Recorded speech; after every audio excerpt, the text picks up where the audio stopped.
so we are getting close to the end, but not wrapping up just yet because we have Dr. Rox with us.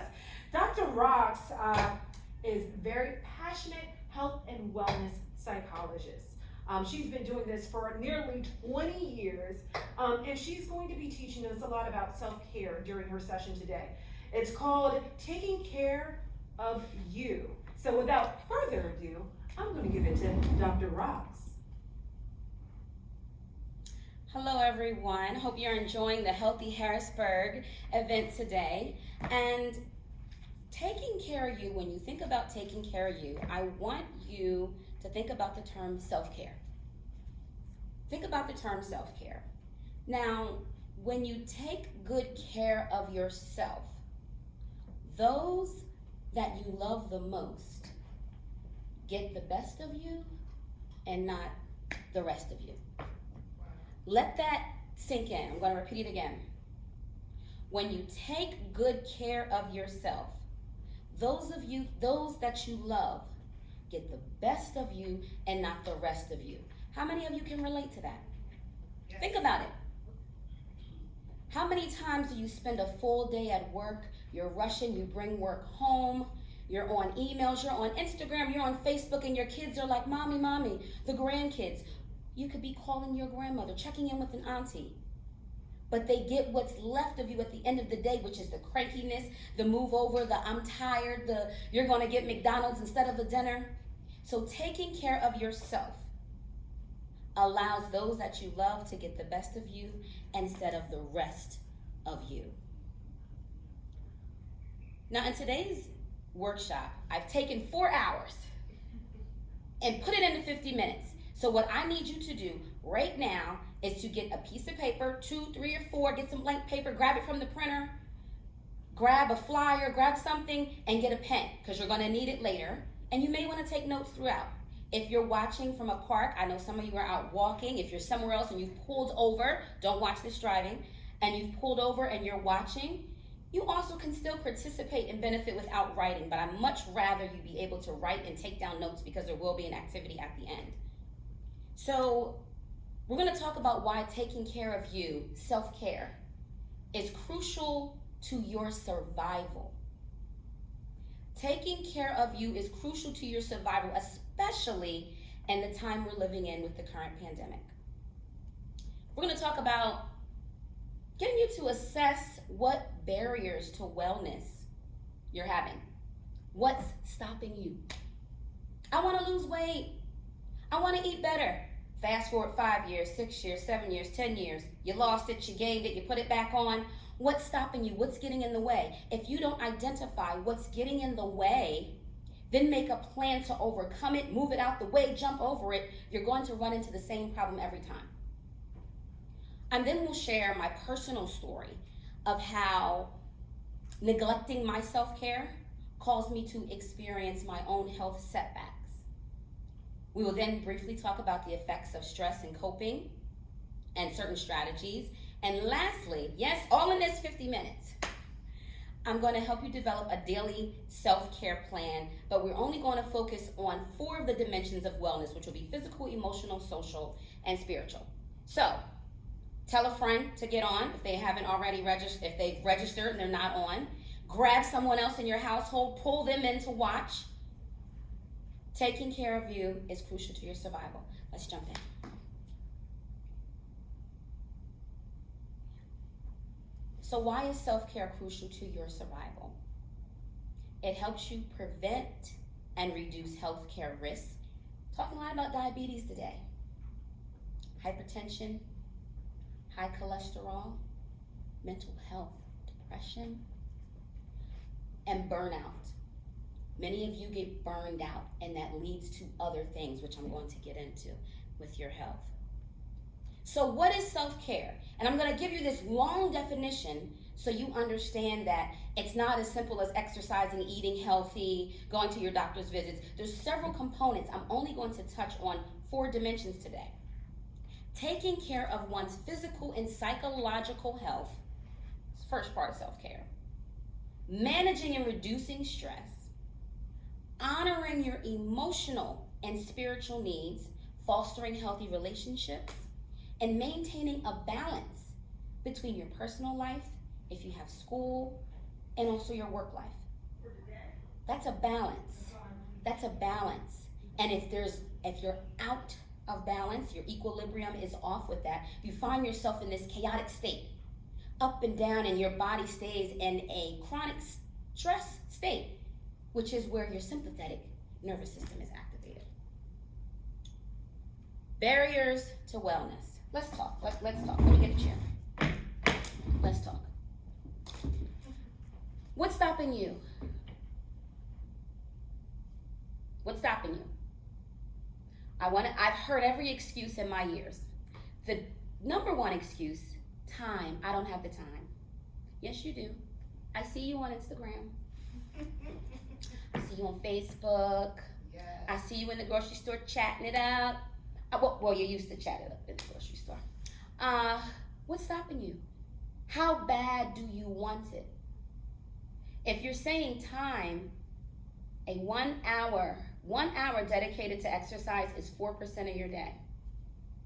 Just saying, 30 minutes, 2%. Can I get 15 minutes out of you, huh? Meal planning. In the world we live in now, you can Google. There's so many meal plans, so many websites out there that you can go to that have meal plans already developed for you. Of course, if you're a diabetic or you have hypertension or high cholesterol, I always suggest that you stick to those plans that are recommended and always ensure that you are in compliance with what your doctor has recommended. What else is stopping you? Are you blaming your kids? Blaming your job? I work till this time and this time, and it's up to you to take charge of your health. Your job, depending on who you work for, may not care about your health. It's up to you. Yes. It's up to you to say, I'm going to put this down right now, and I'm going to do what I call a couch potato workout. Watch, look, sitting here watching TV because you all DVR, you all watch the different television shows. You have time for TV.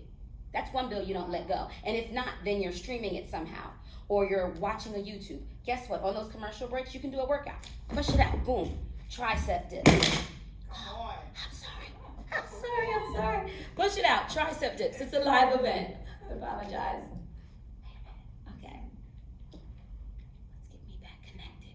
Those that know me know I can't sit still long because I want to demo and show you that there's no reason for It's all good. for you to use time as an excuse.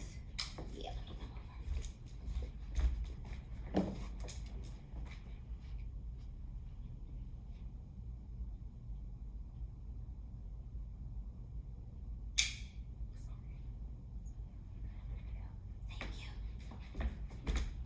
So we're going to keep boot camp Roxanne sitting down and not doing exercises. That's what we're going to do today. We're going to stay Dr. Rox. So I'm not hopping over the stage. So other things that stop you. People tell me, well, my kids, they eat a certain way. My significant other, they eat another way. Okay, but you do the shopping. If mostly women are likely tuned in today. Mostly women. And if there are some men tuned in, you can go to the grocery store too. Right? So if no one else in the household is on the wellness journey that you're on, remember what I said, taking care of you ensures that those you love most get the best of you and not the rest of you. They don't get you in the hospital. They don't get you helping with prescriptions, helping with, if you have diabetes, that is a bumpy road with trying to manage that.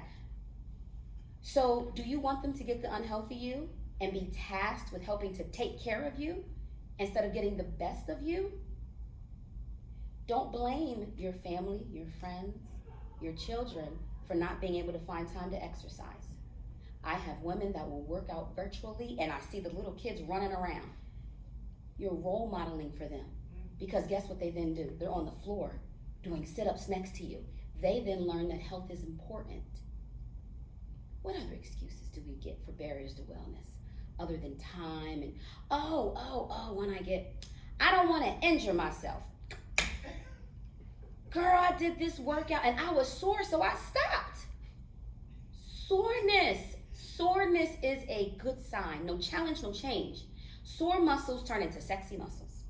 Yes, they do. That's good. That soreness is something called lactic acid. You don't need to know this, just know that I do, and I'm letting you know that it's safe.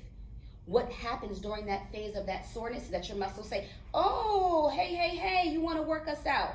We're a little sore. There's small microscopic tears that occur, and then they heal.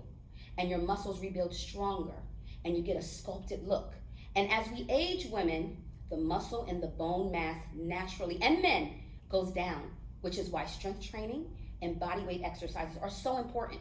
Another excuse I get, I don't want to bulk up. I just want to lose my stomach and get a butt. You know that's what y'all say. Yeah, I hear it. Y'all know this is what I do, and that's what y'all say. What about your heart? What about those organs inside that we can't see? Because there's plenty of people that are diagnosed with diabetes, high cholesterol, hypertension, that if you just looked at them, you would assume, oh, she's healthy. But guess what? I'll have a 250, 300-pound girl running the bleachers, outrunning my 110-pound participant. Don't judge a book by its cover.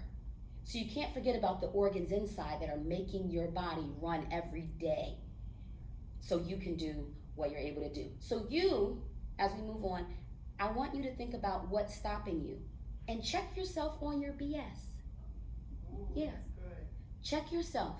Don't sit here like, if this is agitating you in your soul, good, it's supposed to, because that means it's stirring up something. Think about what's stopping you. I need you to keep that in mind as we go through.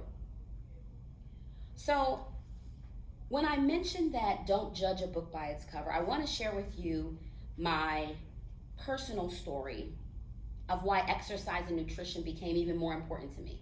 Yes, I've been doing this for many, many years. My daughter's 17. I've been in health and wellness since I was 18. In my 40s now.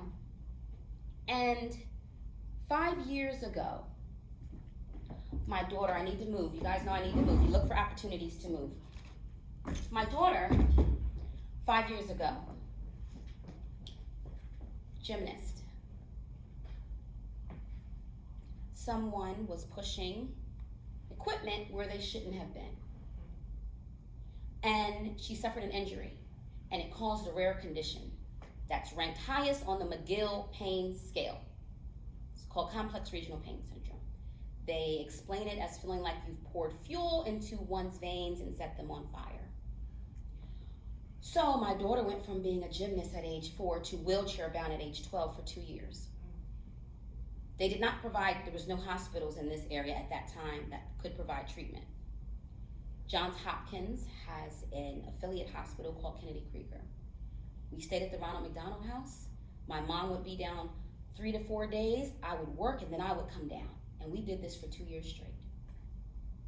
Now, many of you know when a child is sick, this is what we do with our health. We take our health and we put it on the shelf. This happens when we get older, when our parents get sick. Have you taken your health and put it on the shelf? Just when you're going through a time like that, you need to take care of yourself more than any other time because they need you. So because I put my health on the shelf, I was still teaching fitness classes, but when I look at the pictures, I was chunking up. And that Ronald McDonald House food that the volunteers would bring, macaroni and cheese and all the comfort foods, those are things I wasn't used to eating. But as many will tell you that know me, if you put the cookies out, I'm gonna eat them. I don't keep them in the house because I don't do them responsibly. But when you're stressed, listen to me, when you're stressed, your body chemically, there are certain hormones released. You all hear about cortisol, belly fat.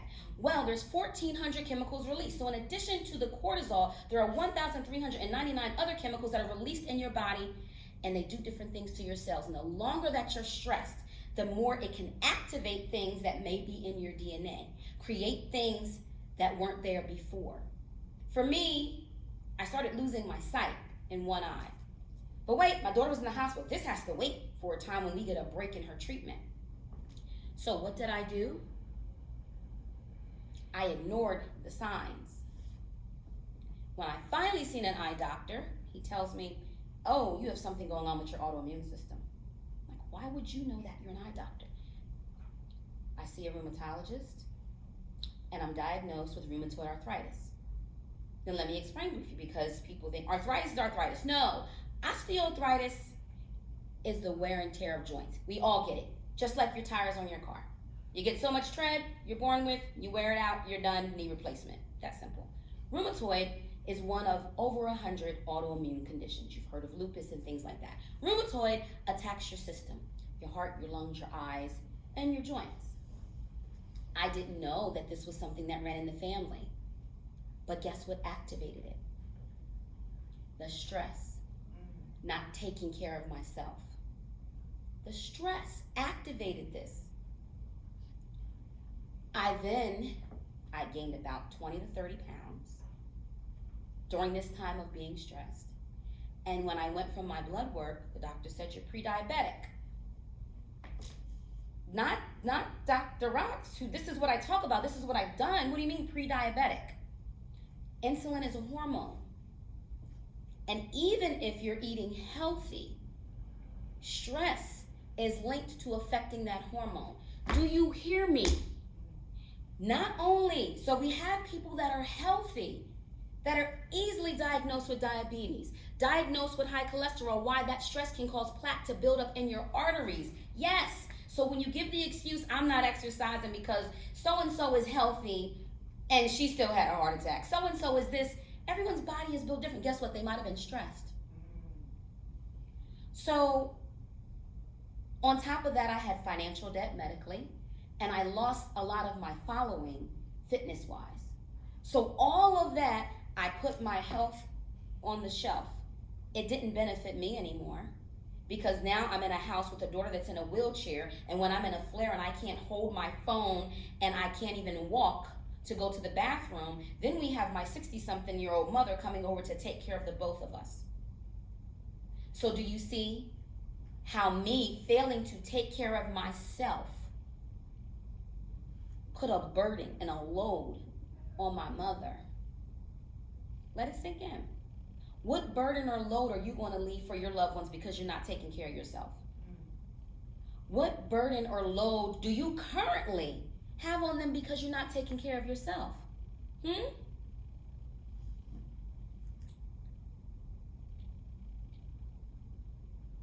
So the top barrier to taking care of ourselves is stress. That's the reason every time that's linked to stress. I'm sleepy, that's linked to stress. Oh girl, I want to work out, but the way my knees are set up, the way your knees are set up is that every 1 pound you gain is like 4 pounds on your knees. That's how your knees are set up. Your knees are set up because in a way that you shouldn't be gaining weight. So oftentimes when you begin to work out and women lose weight and you're moving, they go, oh, wait a minute. My knees are moving better. Because if you've only lost 10 pounds, that's 40 pounds off your knees. And it's 50 pounds off your hips. Every 1 pound is 5 pounds off your hips. So all of you who complain about knee and hips, don't just wait for the replacement. How dare you? Take charge of your health. Your body is the only one that you've been given. It's your divine responsibility to take care of your body. You can start today. I'm not beating you up because we've all been there. But you can start today, and I hope this inspires you to do so, even with one small step. That's good, Dr. Rox. Thank you. Time check. So, let's talk about stress. You probably hear, well, I heard some stress is good. It's like chocolate. Stress is like chocolate. Little bit is good for you. It won't kill you, but too much of it will. Stress is like chocolate, yes. Chronic stress is stress we consider that lasts over time. How are you managing your stress? How? Pause. Think about a stressful event. Think about what's going on right now. How have you been coping? Are you snappy? Are you moodier? Are you eating more? Are you eating? Time to chat. Time to chat. Because y'all in this corona weight gain is worse than the freshman 15 that the college students get. All that food you bought, supposed to be your survival food, you didn't make it your survival food. You just increased your caloric intake for the day. You just was snacky. So I'm hoping that this initiative, this kickoff here, clicks in your brain and you go, you know what? I have been snacking more and doing things I shouldn't do. Let me get back on track. Let me get back on track to taking care of me, because when you eat the wrong foods and you stop moving your body, you begin to suppress your immune system. What does your immune system do? What does it do? It helps to combat bacteria and viruses. What pandemic are we in? I don't need to tell you. How's your immune system functioning? What are you feeding your body to support your immune system? And it's not just about whether you're exercising or eating. What are you telling yourself in your head? Because stress has a major impact on your immune system. So if you're stressed because you may have lost your job during this time, if you're stressed because you may have lost a loved one, you can't use it as an excuse to stop. Use it as a way to motivate yourself to take care of you, to eat better, to move more, to change, to cultivate a healthy mindset and stop thinking about why not and why you can. Stop looking for reasons why you can't and look for reasons where you can. You don't have to do an hour workout. So what if your gym is closed and you're scared to go back because they reopened? Don't you walk, don't you? You may have steps in your house.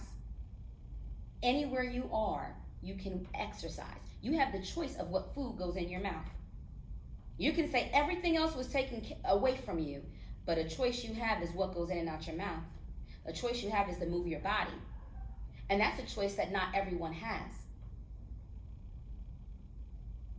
That's a choice that not everyone has. So my daughter was in the wheelchair, and those that know me know I can go off on a tangent about this. God gave you a body to move. How dare you, when you have the capability, choose to not use it, to not move it. If you don't move it, you lose it. Yes.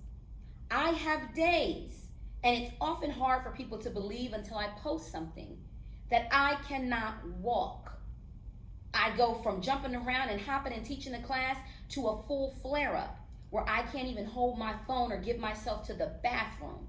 So when you're sitting at home, scrolling, complaining about your weight, complaining, oh, the doctor, I'm too young, I'm in my 30s, and they put me on, some metformin. Do something about it. Take charge of your health. It's the only body you get. Excellent. Can I get a quick time? Okay, we're good. So, some of the things that happen, maybe you're like, I'm not stressed. I'm not stressed, Dr. Rox. I'm good. I'm not stressed. That's because many of you have been trained to carry a load, and you've just gotten used to managing everything, and you're not stressed. Let me give you a few cues that stress is negatively impacting your body. Let's talk about your mind. Do you worry often? Impaired judgment? Do you have bad dreams? Do you have issues falling asleep? Have you become negative Nancy? Always negative? Always say when you have people like that in your office or around you, demonstrate compassion. Nobody wants to be in a negative place all the time. It doesn't feel good. Usually just means that they're going through something. I always say pray for them instead if they're moody and cranky. Because they're stressed. They're carrying a load. What about your behavior? Loss of appetite or increased appetite? Restlessness. I talked about insomnia. If you're a smoker, are you smoking more? I'm not a smoker and not judging, but when y'all get to puffing real fast and going through more, or you're smoking as soon as it stresses you, or you're drinking as soon as it stresses you, my wine drinkers, because many of you I meet, wine's good for the heart. How much wine? You know that big old wine glass is good for 4 ounces and you're filling it up like it's a glass. Think about it. I know you felt that statement. Your emotions. Are you more fussy and irritable? Ask your kids. Ask someone around you. They'll tell you in a minute. Yes, you're so cranky and moody.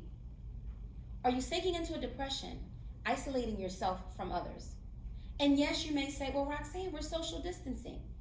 You're watching me right now.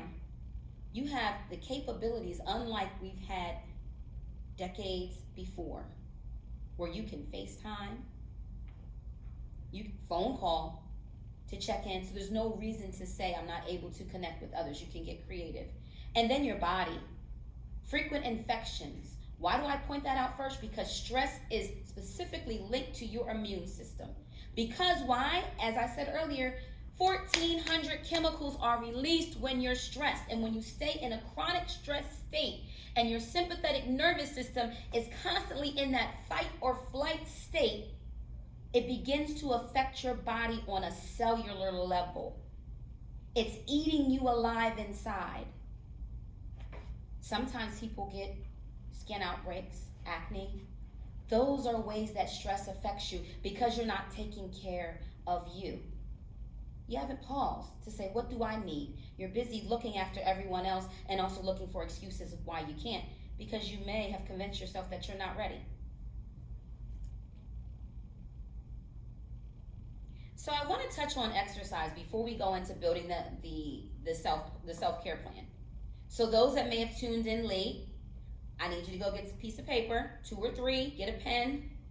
Anyone else in the house, have them do it too. We're getting ready to do a self-care plan once I'm done talking about how you can manage stress with routine exercise. And I say this because you've had some amazing ladies on before with the soul line dancing, and you had Zumbalicious. And exercise is like, why I push exercise is not just because it's a part of what I do as well, but exercise, one, I always say I get an endorphin high. Endorphins are what you find. Same thing painkillers do in a pill, that man-made pill, you can get for exercise. Painkiller. I can tell you countless times that I've been also in a bad mood. Oh, I don't feel like exercising. That's exactly when you need to. You exercise when you're in a good mood, bad mood, angry, sad. That's when you exercise. Those endorphins get pumping, those natural endorphins, and before you know it, you're in a better mood. So when you say, I'm not in a good mood, I had a long day, the biggest excuse, I'm tired, go exercise. Whether it's 10 minutes, we count exercise in bouts of 10 minutes. I don't need an hour from you. Start somewhere, 10 minutes. Then you move up to 15 or 20 and you get creative with your workouts. But don't feel like you have to start with a full hour. I'm giving you permission. I'm telling you it's science. 10 minutes, bouts of 10 minutes. 10 in the morning, 10 in the afternoon, 10 at night. Or just give me 10 at some point in the day. Exercise improves blood flow to your brain and also oxygen that's needed when you're thinking mentally. So when you need to focus, if I have any students on here, those at work, when you feel like I need that break, take a break and go for a walk around the building. Research has found just that 15-minute walk will help reset you for up to 4 to 5 hours. Just a 15-minute walk, because of that blood flow and oxygen that's run to the brain and help those neurons refire again when you feel like you're stuck.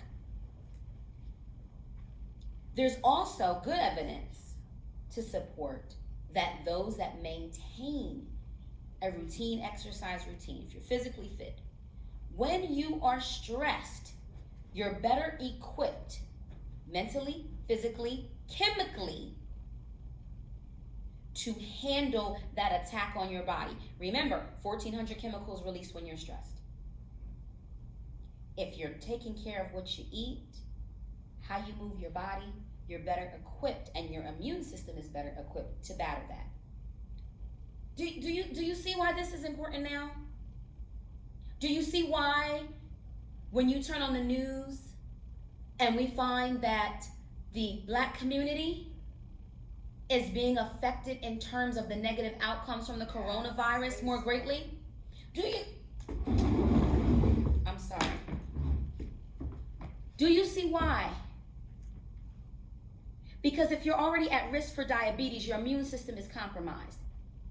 If you're already putting foods in your body that your body is not meant to break down, processed foods, if you can't read those ingredients and you don't know what they are, put it down. Yes. I mean, I know the foods that we can't pronounce are good sometimes. Use the 80-20 rule. Yes. You're meant to eat fruits and vegetables, and your body's meant to break them down and use them as nutrients. That cereal in the box, most of them, there's no nourishment you get from that. Those potato chips, the Middlesworth, that you can only get in central Pennsylvania. If you can't eat them responsibly, leave them on the shelf. Yes. Okay? Pick a low sodium chip. I'm not telling you to give up all the potato chips. Baby steps. It doesn't have to be an all or nothing approach, because lifestyle change, health behavior change, which is my area of expertise, is helping to facilitate health behavior change and moving at a pace at which you're ready to move, takes time. Which is why when people lose 20 pounds quick in 1 month and put it back on, and you do all of this, and then you finally decide, I'm gonna get it together, nothing works. Weight set point, whole nother topic. Won't get into it, but my weight loss girls on here that know me go, oh. Ladies in your 40s, 50s, 60s, it used to be so easy to lose weight. Why can't I now? Your body's chemical. You've taken it on this yo-yo ride, and it's like, you ain't ready to lose no weight this time. I'm gonna sit here and just watch you do this for 2 weeks. Make it a lifestyle change. Don't focus on the weight loss. Focus on the behavior. Yes. When you put the behaviors in place, the scale will follow. Even if it takes a month, 2 months. Don't get obsessed with the scale. Focus on the behavior, because behavior change is what's lasting. Not the quick fix where, this month I'm gonna cut my sugar, cut this. Reduce your sugar for a lifetime. Don't just cut it for 1 month. Reduce the carbs.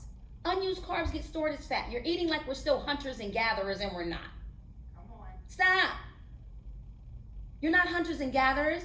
You go to work and we go sit down, and then we do all this on devices, and all those carbs go right here and get stored as fat, and then you get shocked when you go to the doctor and he goes, hey, your A1C came back high, you're pre-diabetic. Oh, it runs in the family. Don't give me the runs in the family excuse. I won't accept it. Diabetes runs in my family. I'm gonna give you an example. Runs in my family. Insulin is a hormone. So guess what? It just means that I don't have as much of that hormone. And recently, I will share with you my personal health information. When I went to the doctor, it was back up. And I'm like, come on. This is what I do. I know I've been eating healthy. But it's the hand I was dealt. So it just means that, hey, I cut my quinoa down. I cut other stuff down. Yes, I like cookies, cakes, and everything too, but I eat them in moderation. But since the hand I was dealt, meaning my genetics, means that I'm more at risk, then I got to make the change. I'm not going to say, okay, well then just give me the pills. No, don't do that. Right. Don't do that. And don't just give the excuse, the easy excuse to say, well, I'm bound to get it. It runs in the family. No. Okay, it runs in my family. How am I going to turn this around? How am I going to make it different? So I can be there for those that love me and those that I love.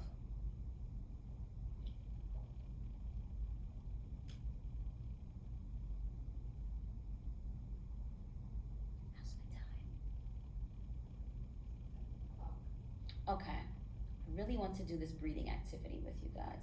So, turn the lights out wherever you are, in your living room. Sit in a comfortable position. I've learned to use meditation. It took me 20 years of my brother nagging me, but as you can tell, I'm a high-strung person. So, meditation and quick coping techniques are one way to combat stress when you're feeling overwhelmed. And what I'm going to share with you is not a meditation, but instead, short, breathe.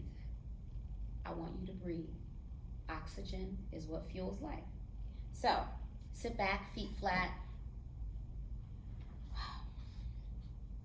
Take a deep inhale. Exhale through your mouth. You shouldn't be looking at me. If you see me right now, you're not doing it right.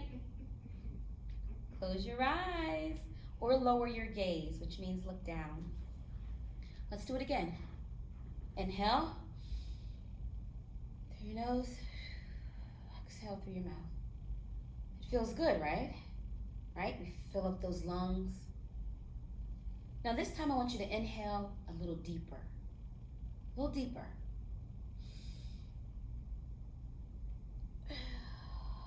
Exhale and stretch it out.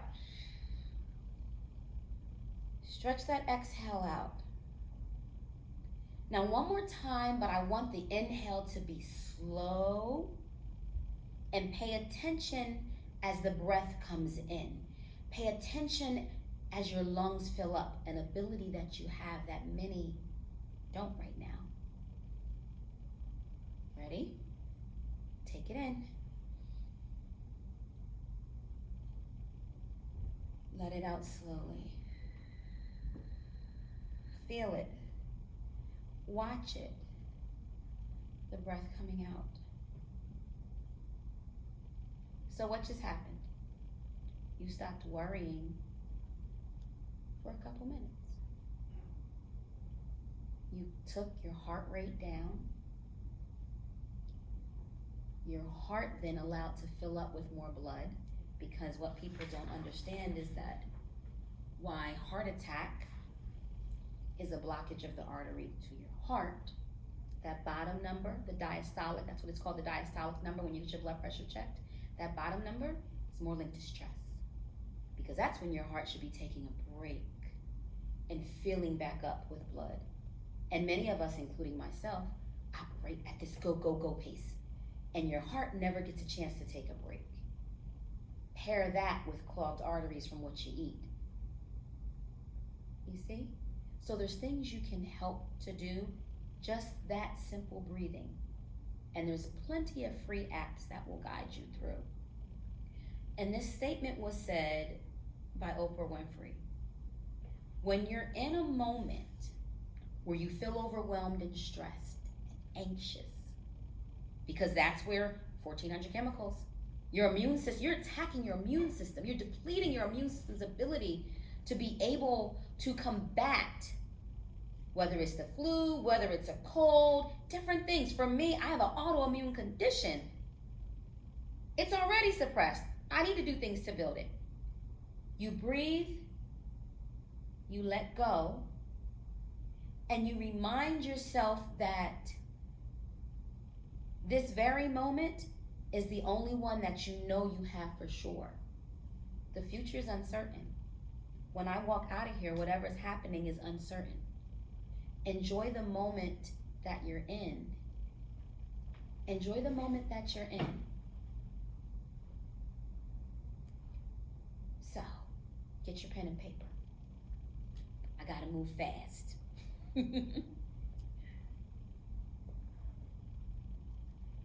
I want you to repeat after me. Got your pen and paper? Affirmation, repeat after me. Self-care is a divine responsibility. I accept this responsibility with joy. I don't hear you. Again, self-care is a divine responsibility. I accept this responsibility with joy. Self-care is a divine responsibility. I accept this responsibility with joy. Let's get started. So there's no one-size-fits-all self-care plan, because we all have different needs, different lifestyles, and each of us tend to have our own to-go coping mechanisms. Some are good, some are bad. And oftentimes they're unexamined habits that you may have. So I want you to examine some of these habits. These are different coping strategies. You know, why is she focusing on stress? Because it's all tied. Taking care of you. Biggest barrier is stress. When you get upset, do you stop and count to 10? It depends. I can't even say that I do. I want you to raise your hand like we're in class, okay? Raise your hand like we're in class. Just pretend I can see you. Or do you snap out and yell? Do you go to the kitchen? Tell me, if you had a long day at work, do you go to the kitchen? Are you pouring a glass of wine? Are you eating a slice of cake? How many cookies? What does the serving size say? Do you pace? Do you bite your nails? Do you turn to drugs? What are your coping mechanisms? What do you do? What do you do for you that's healthy? when you come home from work, before you shift into mom, dad, sister, brother, whatever mode, do you take a minute to take that cape off before you put the other one on, to stop and breathe? Do you go to get your hair done, your nails done? What do you do for you that you enjoy, that's healthy? That's what self-care is about. What you do for you to take care of you, to take care of others. We all know it from an airplane. What do they say? Put your mask on first before you help the other person. Now, take that piece of paper, and we're going to examine emotional, physical, social, and spiritual domains of wellness. And it's a quick self-care plan. I'm not going to have you examine all of the practices. I'm going to have you identify one thing that you do that you want to change and what the new practice will be. So, on your piece of paper, write emotional wellness. Okay? Pinnacle really wants me on their wireless access. I don't need you, but thank you. So, emotional wellness. Then I want you to write current practice. Emotional wellness, current practice. I'm not sure how well you guys can see what I have here. If you want to do yours in boxes, some of my titles are different. Emotional wellness, current practice, new practice. Come on, get the writing. Come on. Do the same thing for physical wellness. We're setting up your page. Okay? Physical wellness, current practice, new practice. We're going to fill these in. Are you doing this? Huh? Because I know you do this like you do exercise. You scroll and you just go, oh, that's a good one for the stomach. And you're just watching. Stop just watching me. I don't do those games. You do this with me. Come on. UPMC, then put this together now. Come on. Social wellness. Write it down. Current practice, new practice. And lastly, but not least, spiritual wellness. Current practice, new practice. You ready? Okay. Let's go through emotional. I'm going to ask you questions, and I want you, and if you're, for those that aren't able to write this down, that's fine. Your mind is built where you can process all of this and identify the current practice and the new practice. So I want you to put your mind to work. Emotional. How well do you deal with your feelings? Do you express them in a healthy way? Do you snap out and just curse and hold them in? Or hold them in? Are you optimistic? Are you one that sees the glass half full instead of half empty? Are you one right now, oh, this coronavirus, I gotta wear a mask and do this and do that? Look, or do you look at this as a time where you have more time to do what? Exercise. You have more time to take care of yourself. You have more time to connect with your family, even if it's at a distance. Look at this pandemic differently. Don't look at it as something negative. How do you look at things emotionally? Do you have a woe is me attitude? Oh, woe is me. This always happens to me. My life is so rough, and we all get dealt a different hand. Or do you have an attitude of gratitude? I was in a flare last week. For 4 days, barely walk, hands cramped up, canceled my virtual workouts, couldn't go into work. But I'm grateful because I know that the flare doesn't last long. I'm grateful that I still have my mind. So whenever you find yourself in that space that suppresses your immune system and releases those stress hormones, and some of them do make you fat, for lack of a better term, it gives you fat, shift to an attitude of gratitude. What do you have? You must have a cell phone and some Wi-Fi because you're watching me. Are you determined, persistent, confident? Do you acknowledge your accomplishments? I'm not talking academic or career-wise. An accomplishment can be, woo, I got those loads of laundry done, put the dishes away, and I finally took a break from me and I can breathe. That's an accomplishment. So emotionally, what are your current practices when I've read those things to you? What do you currently do emotionally? And for the new practice, what do you want to change? So I'll use me so that you write something down. So currently, emotionally, no, I don't stop to acknowledge my accomplishments as much as I should because I'm constantly looking to improve. So my new practice will be to at least at the end of the week, be grateful for what I got through. Even the stuff that didn't get done on the checklist. I'm gonna be grateful for that, those accomplishments, and give myself a pat on the back. Not a cookie, not a glass of wine, not a slice of cake, not a pasta dish, not a takeout from Olive Garden. No. All right, move down. When you put this down, pick things that are realistic that you will do no matter how small. Physical. Are you at a healthy weight?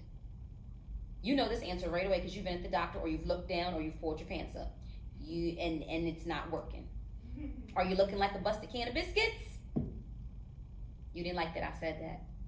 I know. I say it a lot because it gets the mind checked. How tight is what you put on last year or a few months ago now?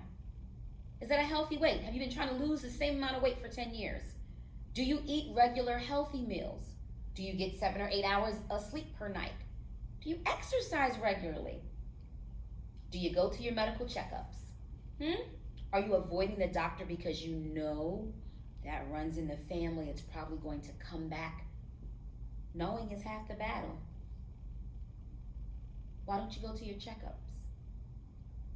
Are you diagnosed with diabetes, hypertension, cholesterol, heart disease? With these questions in mind, what current practices hinder your ability to progress in the physical wellness dimension? What do you do? Not your kids, not your job, not your mate. What do you do that hinders your ability to progress in the area of physical wellness? Whether it's the weight, whether it's that every time you go back to the doctor, he's increasing your metformin. At least one. Put down one thing you do. I'll give you mine. Lately, I've been eating a lot of ice cream. But I stopped. And by a lot, meaning like the last 2 weeks. I just get on an ice cream binge. What new practices can you realistically change to improve the physical wellness? What did I do for that? Yeah, I'm giving you simple things. I found a keto ice cream. I found a low carb ice cream. That's what I did. Small change. You could say, well, why did you cut the ice cream, Roxanne? Because I didn't want to. And I'm saying this because some of you out there don't make the change because you think you have to give it all up. Baby steps are more sustainable with behavior change. That all or nothing approach doesn't work all the time. It's not lasting.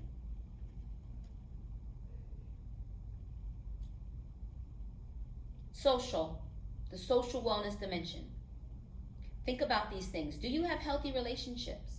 Have you looked around and you find conflict with most people in your life? Do you make time to develop and cultivate the relationships you have with family and friends?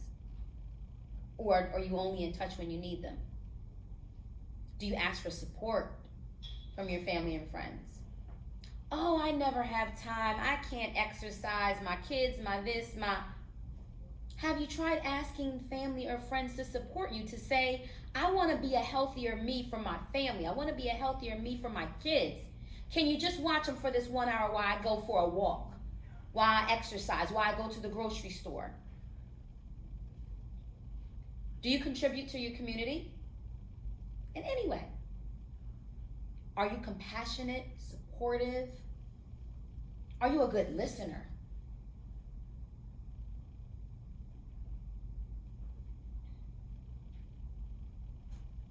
So under the social wellness, current practice, what do you currently do? Not a good listener. Don't visit my mom and dad enough. That's me. Don't visit my mom and dad enough. What can you realistically change to improve in the social wellness domain? What can you change? I will leave the spiritual wellness to you to complete. And under the spiritual wellness, it's not specific to a certain religion, but more about what values do you hold that give meaning to your life? What values do you hold that give meaning to your life? Because that will direct how you feel about your health.